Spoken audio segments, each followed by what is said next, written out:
a été caillassé. Ouais, c'était avant la rencontre, c'est vrai que l'ambiance était très tendue lors de Bastianis. Vous êtes aux abords du stade Armand Césari-Furier, le bus de Nice, donc vous l'avez dit Christian, a été caillassé par des supporters Bastia à son arrivée. Et puis regardez, après la rencontre, Mario Balotelli arrive en zone sur la droite, le visage fermé, silencieux. La raison, selon la star italienne, des supporters bastiais, le réel s'est exprimé sur les réseaux sociaux. J'ai une question pour les supporters face des critiques pendant le match et que personne des commissions de discipline ne dise rien. Le racisme est en France ou seulement à Bastia. Les supporters du football européen, les vrais honte. Et là, parce que la commission de discipline qui doit ouvrir une enquête et le Sporting Club de Bastia, dans un communiqué, a fait part de sa stupéfaction donnée à la disposition des instances pour faire toute la lumière sur son déplacement. Vous comprenez les accusations de... Oui, je confirme. On a entendu l'échauffement pendant le match aussi. Ils étaient très touchés. Ils ont fait tout le match. C'est comme ça, c'est le supporter Bastia qui... Est-ce que c'est encore fréquent en Ligue 1? C'est qu'on entend ça et ouais, ça, au moment ça touche un peu. Après c'est le football et des choses comme ça sur un terrain de foot. Et ça vous est déjà arrivé à titre personnel? À titre personnel, non. On écrit pas évidemment de club, une poignée d'imbéciles. Voilà, l'actualité de ce matin, c'est De ce symposium à Marseille, Christophe, les recrues de Paille et Sanson vont-elles jouer ce soir? C'est la question qu'on a envie de vous poser.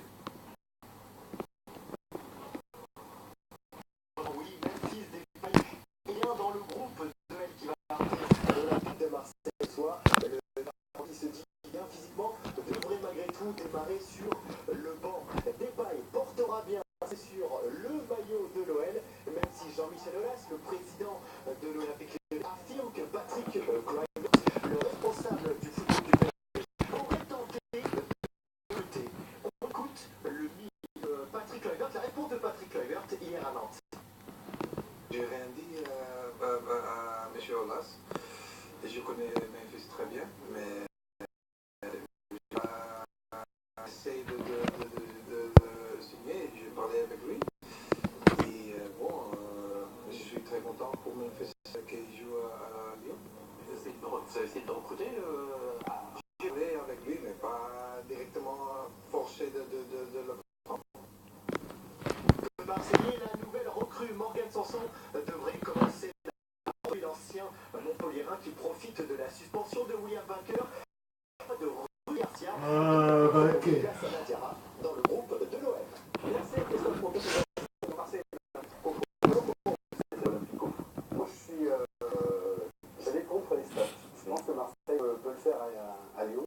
Tout simplement parce que c'est une bonne dynamique. Ils ont recruté Sanson qui va apporter énormément à la conservation nationale puis dans l'organisation. Ils ont un peu positif. Ça fait 10 ans qu'ils n'ont pas gagné. À Lyon, les Marseillais. Les dernières infos on sait du côté de Lyon. Ouais, selon nos informations, ce n'est pas Lyon qui s'est renseigné sur Patrice Evra, mais Marseille, oui. Et puis il attend, puis la proposition.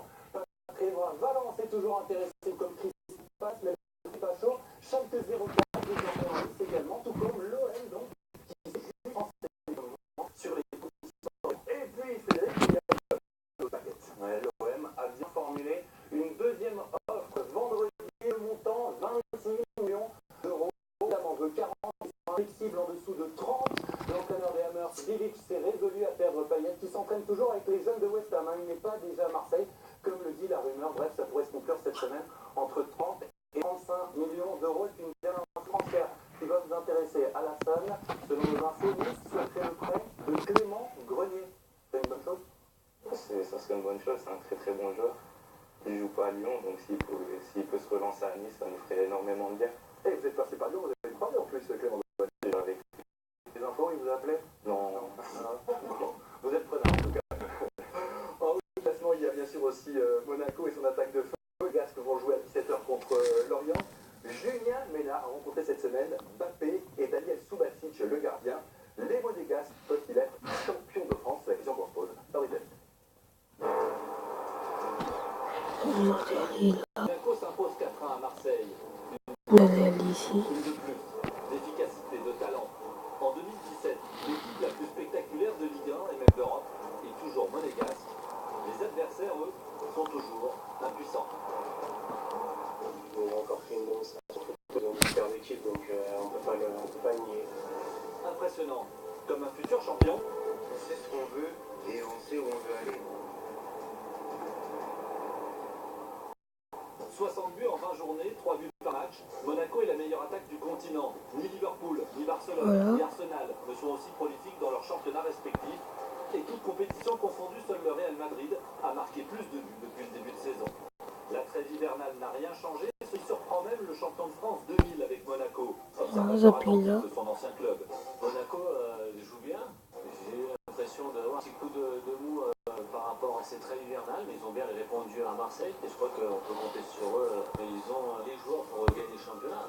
Mercredi, 3 jours après cette victoire, Téléfoot a rencontré deux des acteurs du match. Kylian Mbappé ne semble pas perturbé par les facéties de son gardien, Daniel Subasic. Si depuis le début de saison les Monégasques le régalent, le problème pour leurs futurs adversaires, c'est qu'ils se sont pris au jeu.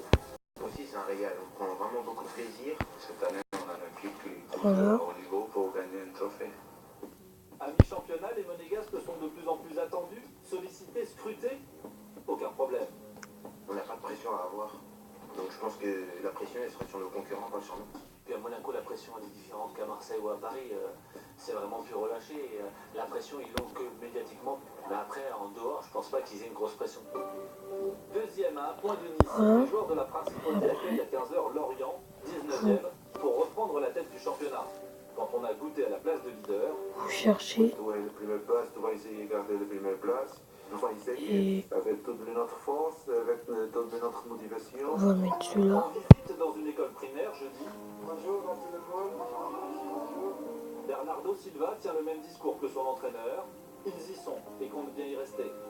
On sait que tous les matchs vont être difficiles pour nous. On est maintenant premier, il faut garder cette place. 8e de finaliste de la Ligue des Champions, leader potentiel du championnat ce soir, souvent flamboyant, voire impressionnant. Les Monégasques ont les recettes pour aller au bout, dont celle-ci. Tout le monde s'entend bien et tout le monde est prêt à faire des sacrifices pour l'autre. Donc je pense qu'on est bien plus qu'une équipe. Il y a un bon mélange. Des joueurs en fin de Après, vous carrière qui choisissez. apportent leur expérience, les jeunes qui apportent la fougue et les stars qui apportent tout le reste. Choisissez.